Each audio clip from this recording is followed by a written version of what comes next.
وفي حوالي عام 96 ميلادية كان دوميتيان امبراطورا للرومان، وقد أمر كل شعوب امبراطوريته مترامية الأطراف أن يعبدوه كإله، وكان الاضطهاد الرهيب هو رد الفعل الوحيد لمن يرفضون. وبالطبع رفض المسيحيون فاضطهدوا حتى الموت. وكان نصيب الرسول يوحنا من هذا الاضطهاد هو النفي لجزيرة بطمس، جزيرة صغيرة قاحلة في بحر اليونان.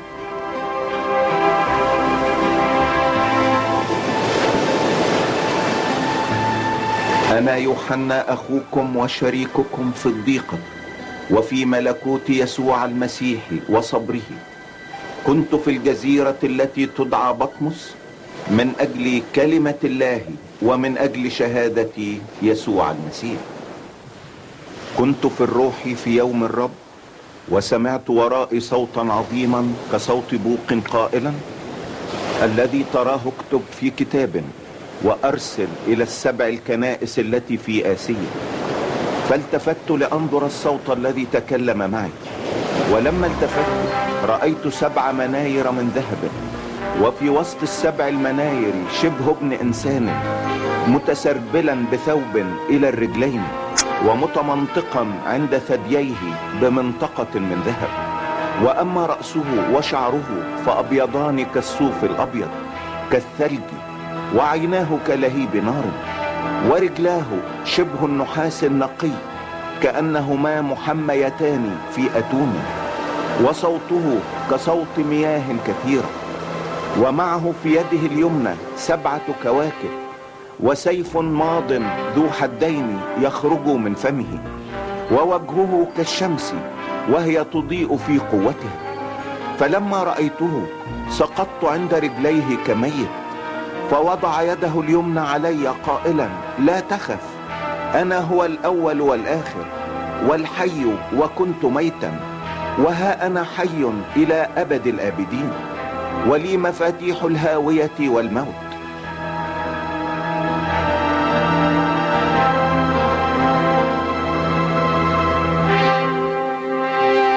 الأصحاحين 2 و3 من سفر الرؤيا يحويان رسائل 7 من المسيح لكنائس آسيا ال7، وهي رسائل رائعة، رسائل حق وإرشاد تحتاجها كل كنيسة في كل عصر والآن، وكل منها ينتهي بهذا التحريض: من له أذن فليسمع ما يقوله الروح للكنائس.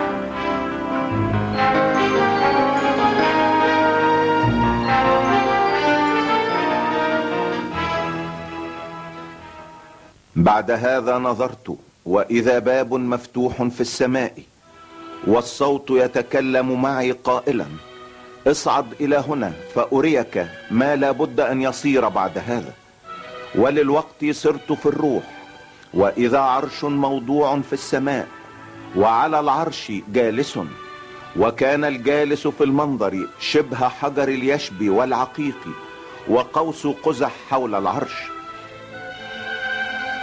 وحول العرش 24 شيخا، ورأيت على العروش 24 شيخا جالسين متسربلين بثياب بيض، ومن العرش يخرج بروق ورعود واصوات، وأمام العرش 7 مصابيح نار متقدة، هي 7 أرواح الله. وقدام العرش بحر زجاج شبه البلور، وفي وسط العرش وحول العرش 4 حيوانات مملوة عيونا من قدام ومن وراء. والحيوان الأول شبه أسد، والحيوان الثاني شبه عجل، والحيوان الثالث له وجه مثل وجه إنسان، والحيوان الرابع شبه نسر طائر. والأربعة الحيوانات لكل واحد منها 6 أجنحة حولها، ومن داخل مملوة عيونا. ورأيت على يمين الجالس على العرش سفرا مكتوبا مختوما ب7 ختوم. ورأيت ملاكا قويا ينادي بصوت عظيم: من هو مستحق ان يفتح السفر ويفك ختومه؟ فلم يستطع احد في السماء ولا على الارض ولا تحت الارض ان يفتح السفر ولا ان ينظر اليه. فقال لي واحد من الشيوخ: لا تبكي، هوذا قد غلب الاسد الذي من سبط يهوذا اصل داود ليفتح السفر ويفك ختومه السبعة. ورأيت فإذا في وسط العرش خروف قائم كأنه مذبوح، له 7 قرون و7 أعين، هي 7 أرواح الله. فأتى وأخذ السفر من يمين الجالس على العرش، ولما أخذ السفر خرت 4 الحيوانات وال24 شيخا أمام الخروف، وهم يترنمون ترنيمة جديدة قائلين: مستحق أنت أن تأخذ السفر وتفتح ختومه، لأنك ذبحت واشتريتنا لله بدمك من كل قبيلة ولسان وشعب وأمة، وجعلتنا لإلهنا ملوكا وكهنة، فسنملك على الأرض. وسمعت صوت ملائكة كثيرين قائلين بصوت عظيم: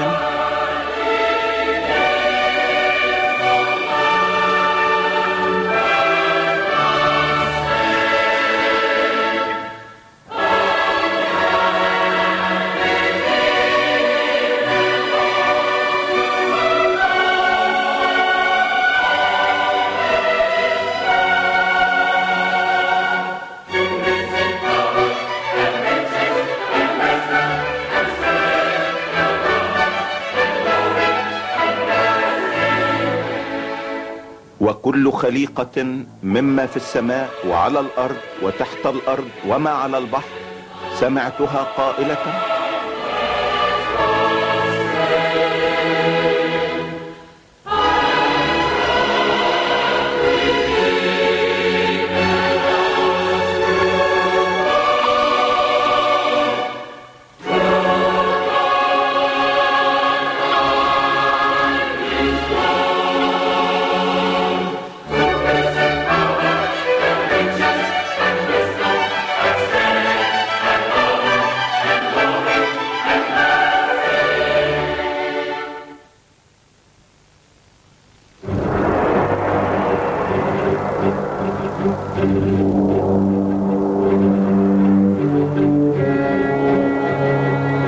ونظرت لما فتح الخروف واحدا من الختوم 7، وسمعت واحدا من 4 الحيوانات قائلا كصوت رعد: هلم وانظر.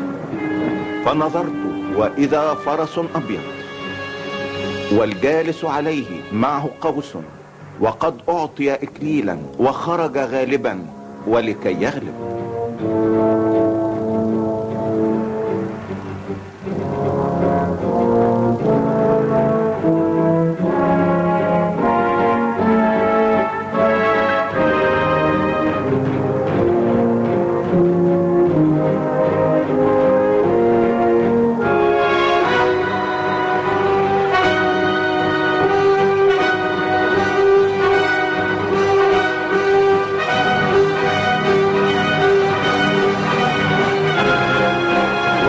فتح الختم الثاني، سمعت الحيوان الثاني قائلا: هلم وانظر.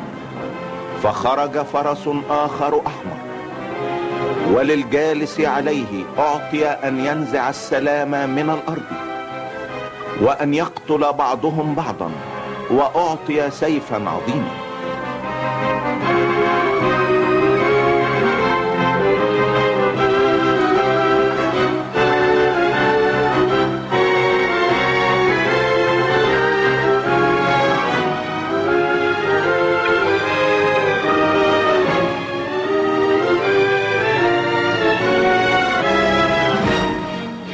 ولما فتح الختم الثالث سمعت الحيوان الثالث قائلا: هلم وانظر.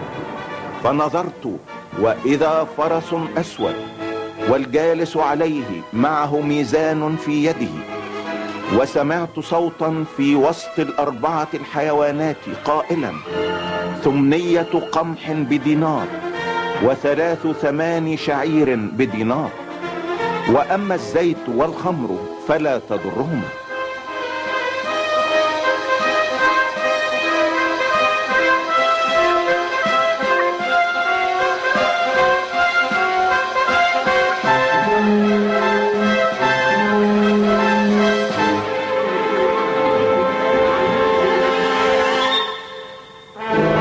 ولما فتح الختم الرابع سمعت صوت الحيوان الرابع قائلا: هلم وانظر. ونظرت وإذا فرس أخضر، والجالس عليه اسمه الموت، والهاوية تتبعه، وأعطيا سلطانا على ربع الأرض أن يقتلا بالسيف والجوع والموت وبوحوش الأرض.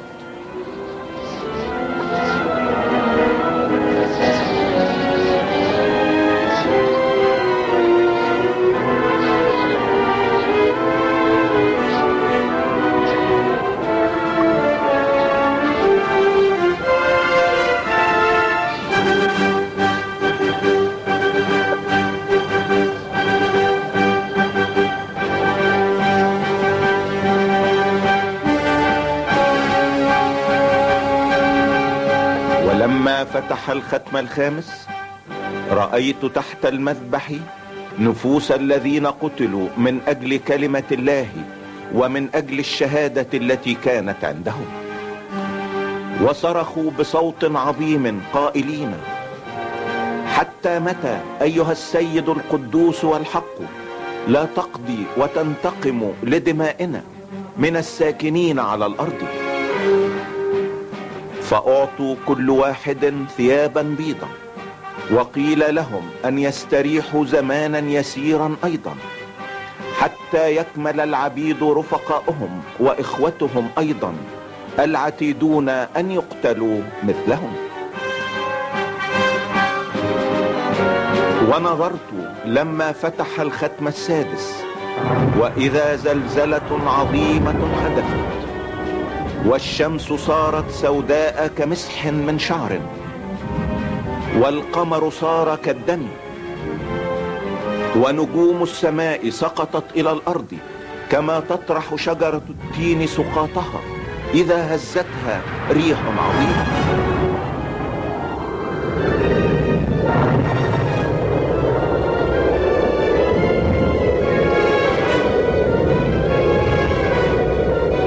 والسماء انفلقت كدرج ملتف، وكل جبل وجزيرة تزحزحا من موضعهما.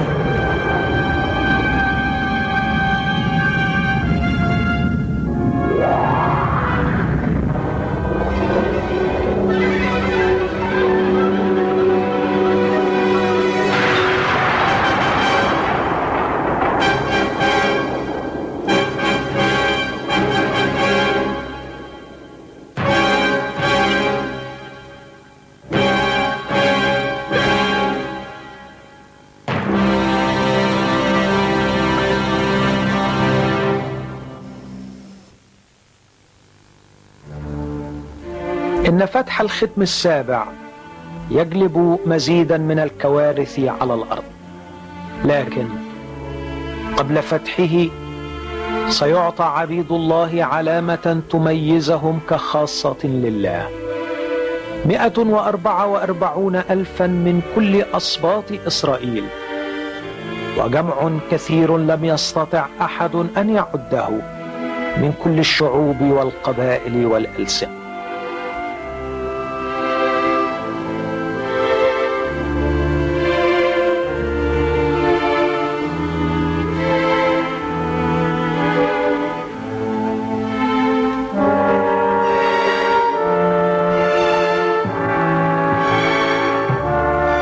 ومع كل ملاك يبوق ببوقه يهوي مزيد من الدينونات على الأرض وسكانها، دينونات مدمرة للأرض وللبحر ولكل كائن حي. لكن هؤلاء الذين لهم ختم الله على جباههم لن يصيبهم شيء، بينما باقي البشر الذين لم يقتلوا بهذه الدينونات سيظل للأسف على رفضهم لله.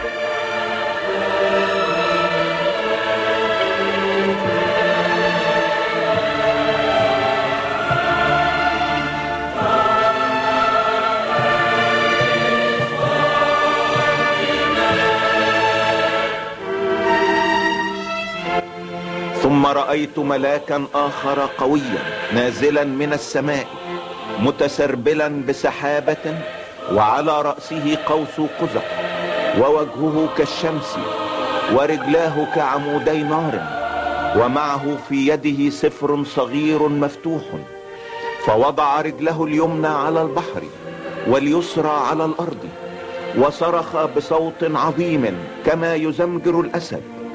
وبعدما صرخ تكلمت الرعود السبعة بأصواتها، وكنت مزمعا أن أكتب، فسمعت صوتا من السماء قائلا لي: اختم على ما تكلمت به الرعود السبعة ولا تكتبه.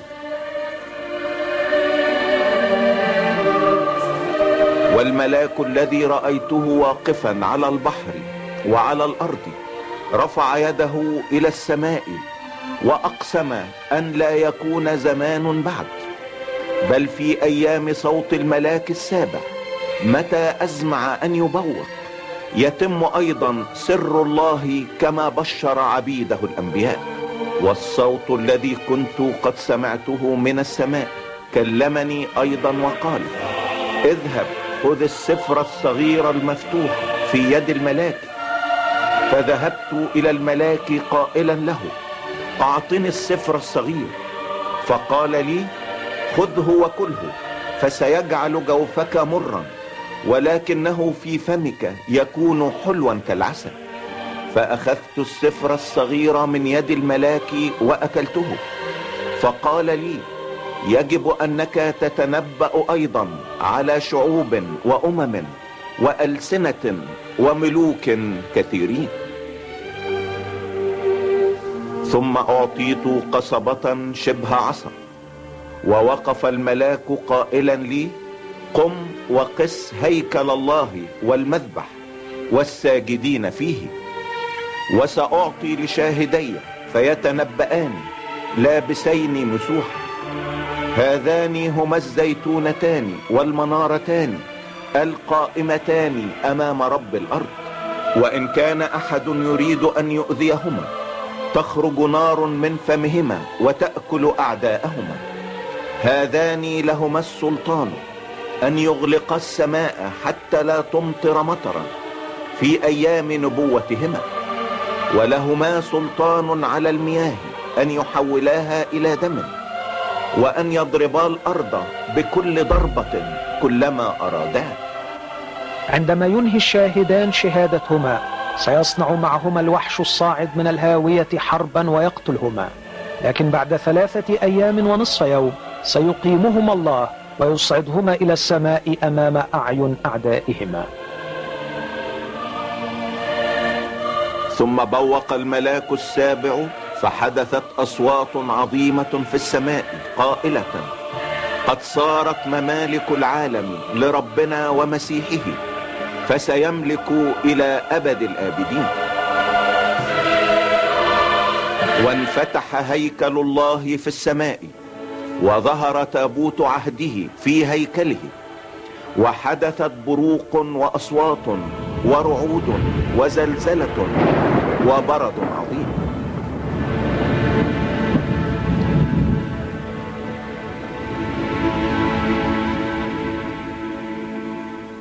وظهرت آية عظيمة في السماء، امرأة متسربلة بالشمس والقمر تحت رجليها، وعلى رأسها إكليل من 12 كوكبا، وهي حبلى تصرخ متمخضة ومتوجعة لتلد. وظهرت آية أخرى في السماء، هوذا تنين عظيم أحمر له 7 رؤوس و10 قرون، وذنبه يجر ثلث نجوم السماء، فطرحها إلى الأرض. والتنين وقف أمام المرأة العتيدة أن تلد، حتى يبتلع ولدها متى ولد. فولدت ابنا ذكرا عتيدا ان يرعى جميع الامم بعصا من حديد. واختطف ولدها الى الله والى عرشه. والمرأة هربت الى البرية حيث لها موضع معد من الله لكي يعولوها هناك. وحدثت حرب في السماء، ميخائيل وملائكته حاربوا التنين، وحارب التنين وملائكته ولم يقووا، فلم يوجد مكانهم بعد ذلك في السماء. فطرح التنين العظيم الحية القديمة المدعو إبليس والشيطان الذي يضل العالم كله، طرح إلى الأرض وطرحت معه ملائكته. ولما رأى التنين أنه طرح إلى الأرض اضطهد المرأة التي ولدت الابن الذكر. فأعطيت المرأة جناحي النسر العظيم لكي تطير إلى البرية إلى موضعها. فألقت الحية من فمها وراء المرأة ماء كنهر لتجعلها تحمل بالنهر. فأعانت الأرض المرأة وفتحت الأرض فمها وابتلعت النهر الذي ألقاه التنين من فمه. فغضب التنين على المرأة وذهب ليصنع حربا مع باقي نسلها الذين يحفظون وصايا الله وعندهم شهادة يسوع المسيح.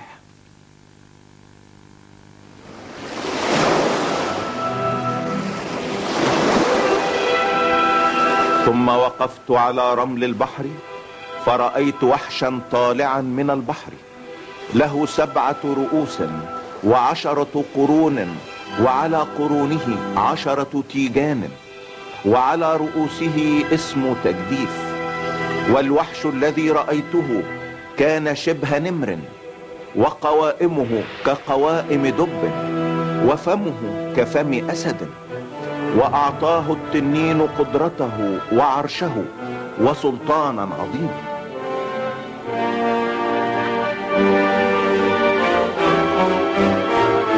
ورأيت واحدا من رؤوسه كأنه مذبوح للموت، وجرحه المميت قد شفي. وتعجبت كل الأرض وراء الوحش، وسجدوا للتنين الذي أعطى السلطان للوحش، وسجدوا للوحش قائلين: من هو مثل الوحش؟ ثم رأيت وحشا آخر طالعا من الأرض، وكان له قرنان شبه خروف، وكان يتكلم كتنين، ويعمل بكل سلطان الوحش الأول أمامه، ويصنع آيات عظيمة، حتى إنه يجعل نارا تنزل من السماء على الأرض قدام الناس.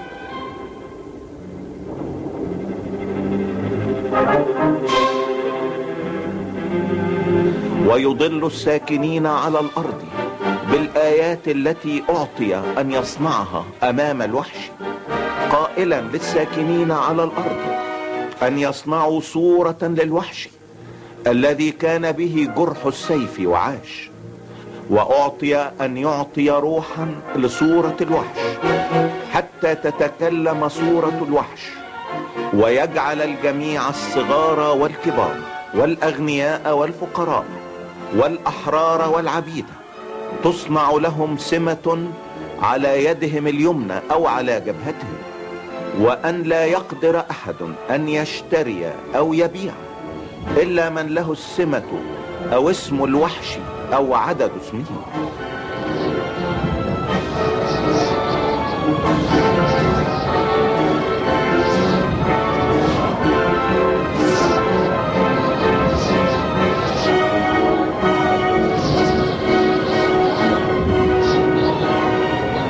هنا الحكمة: من له فهم فليحسب عدد الوحش، فإنه عدد إنسان، وعدده 666.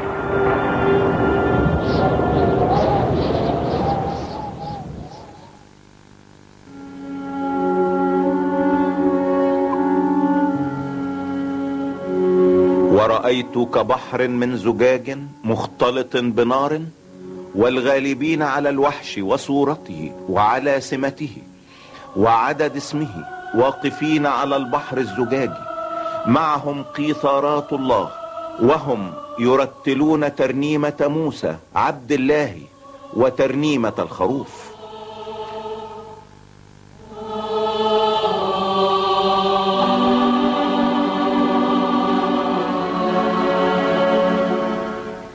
ثم بعد هذا نظرت وإذا قد انفتح هيكل خيمة الشهادة في السماء، وخرجت السبعة الملائكة ومعهم السبع الضربات من الهيكل، وهم متسربلون بكتان نقي وبهي، ومتمنطقون عند صدورهم بمناطق من ذهب. وواحد من الأربعة الحيوانات أعطى السبعة الملائكة 7 جامات من ذهب مملوة من غضب الله الحي إلى أبد الآبدين. وسمعت صوتا عظيما من الهيكل قائلا للسبعة الملائكة: امضوا واسكبوا جامات غضب الله على الأرض. إن دينونات الجامات هي آخر وأصعب دينونات الله، وهي ستنصب على هؤلاء الذين قبلوا سمة الوحش والذين سجدوا لصورته، وقد جدفوا على اسم الله، لقد رفضوا التوبة له، لقد أبوا الاتضاع أمام ذاك الذي يقضي عليهم بهذه الدينونات المرعبة. ومع آخر ملاك سيسكب جامه سيسمع صوت عظيم من العرش: قد تم. ورأيت أرواحا نجسة شبه ضفادع، ثم حدثت أصوات ورعود وبروق وبرد عظيم نزل من السماء.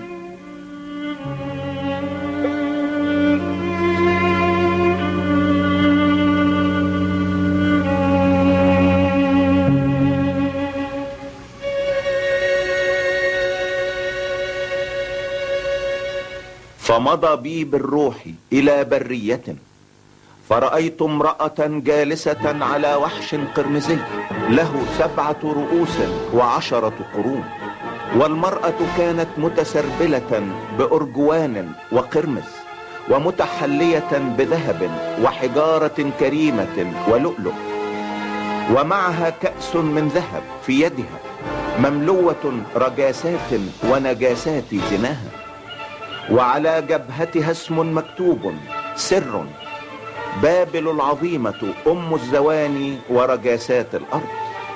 ورأيت المرأة سكرة من دم القديسين ومن دم شهداء يسوع.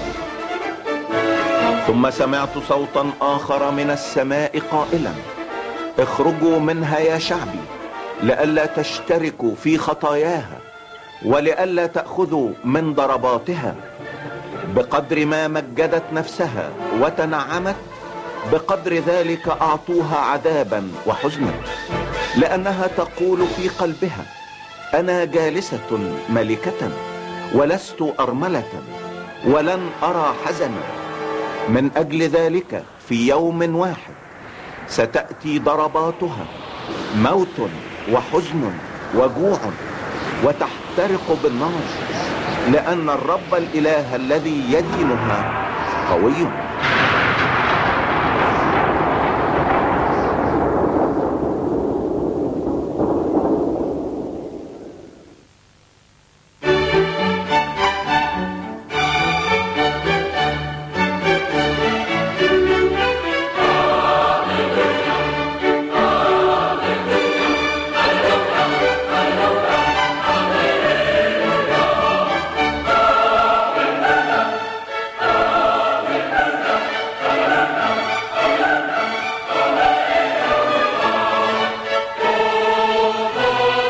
ثم رأيت السماء مفتوحة، وإذا فرس أبيض، والجالس عليه يدعى أمينا وصادقا، وبالعدل يحكم ويحارب، وهو متسربل بثوب مغموس بدم، ويدعى اسمه كلمة الله.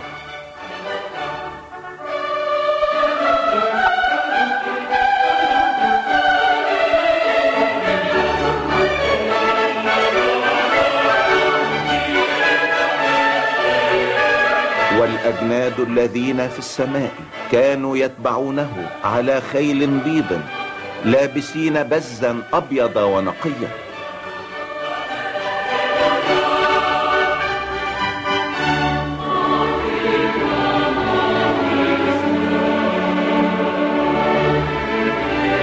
ومن فمه يخرج سيف ماض لكي يضرب به الأمم، وهو سيرعاهم بعصا من حديد، وعيناه كلهيب نار، وعلى رأسه تيجان كثيرة، وهو يدوس معصرة خمر سخط وغضب الله القادر على كل شيء. وله على ثوبه وعلى فخذه اسم مكتوب: ملك الملوك ورب الأرباب.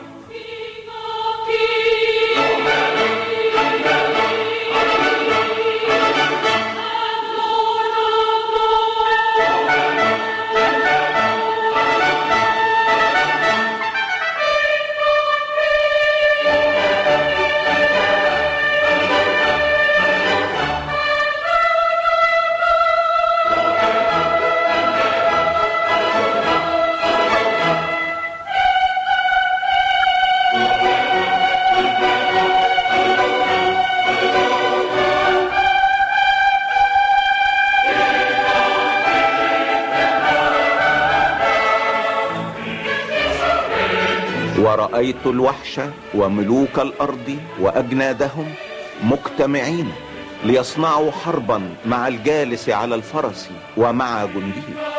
فقبض على الوحش والنبي الكذاب معه، الصانع قدامه الآيات التي بها أضل الذين قبلوا سمة الوحش والذين سجدوا لصورته.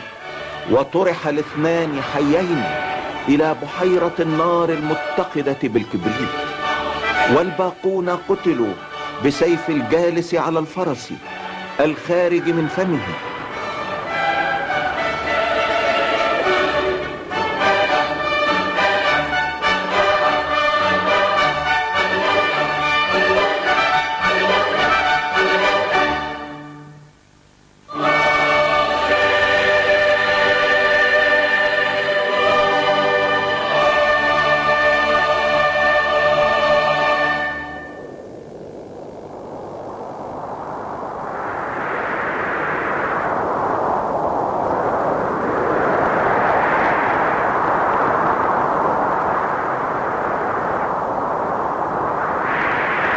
ورأيت ملاكا نازلا من السماء، معه مفتاح الهاوية وسلسلة عظيمة على يده، فقبض على التنين الحية القديمة الذي هو إبليس والشيطان، وقيده 1000 سنة، وطرحه في الهاوية وأغلق عليه وختم عليه لكي لا يضل الأمم فيما بعد حتى تتم 1000 سنة. ثم متى تمت 1000 سنة يحل الشيطان من سجنه ويخرج ليضل الأمم الذين في 4 زوايا الأرض، جوج وماجوج، ليجمعهم للحرب، الذين عددهم مثل رمل البحر. فصعدوا على عرض الأرض وأحاطوا بمعسكر القديسين وبالمدينة المحبوبة. فنزلت نار من عند الله من السماء وأكلته، وإبليس الذي كان يضلهم طرح في بحيرة النار والكبريت، حيث الوحش والنبي الكذاب، وسيعذبون نهارا وليلا إلى أبد الآبدين.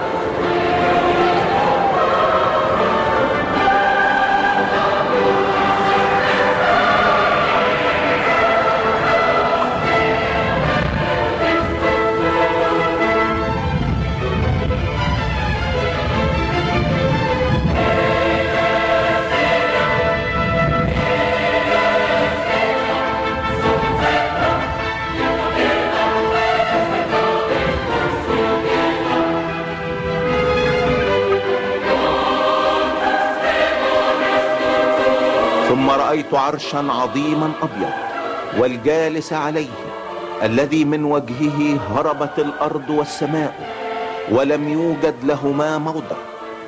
ورأيت الأموات صغارا وكبارا واقفين أمام الله، وانفتحت أسفار، وانفتح سفر آخر هو سفر الحياة، ودين الأموات مما هو مكتوب في الأسفار بحسب أعمالهم.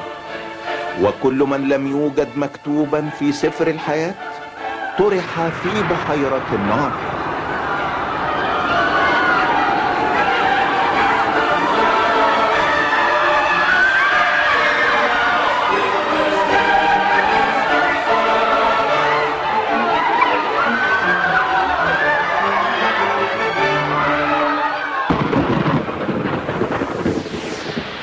ثم جاء إلي واحد من السبعة الملائكة الذين معهم السبعة الجامات المملوة من السبع الضربات الأخيرة، وتكلم معي قائلا: هلم فأريك العروسة امرأة الخروف.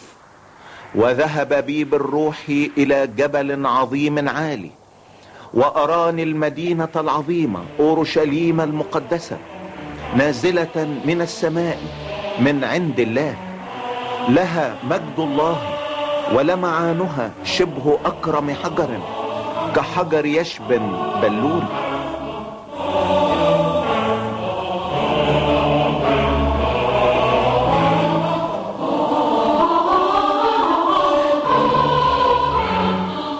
والذي كان يتكلم معي كان معه قصبة من ذهب لكي يقيس المدينة وأبوابها وسورها. والمدينة كانت موضوعة مربعة طولها بقدر العرض، فقاس المدينة بالقصبة مسافة 12,000 غلوة، الطول والعرض والارتفاع متساوية. وكان بناء سورها من يشب، والمدينة ذهب نقي شبه زجاج نقي. وأساسات سور المدينة مزينة بكل حجر كريم. 12 بابا 12 لؤلؤة، كل واحد من الأبواب كان من لؤلؤة واحدة. وسوق المدينة ذهب نقي كزجاج شفاف. ولم أرى فيها هيكلا، لأن الرب الله القادر على كل شيء هو والخروف هيكله. والمدينة لا تحتاج إلى الشمس ولا إلى القمر ليضيئا فيها، لأن مجد الله قد أنارها، والخروف سراجها.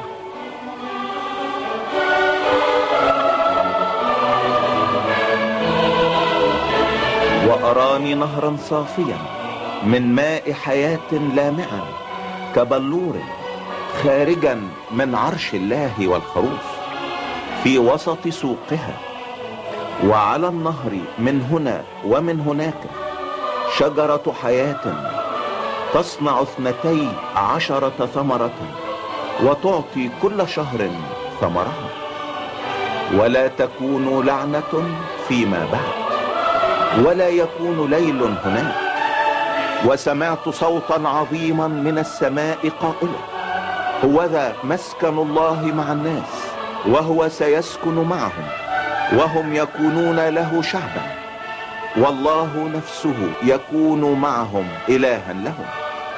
وسيمسح الله كل دمعة من عيونهم، والموت لا يكون فيما بعد، ولا يكون حزن ولا صراخ ولا وجع فيما بعد، لأن الأمور الأولى قد مضت.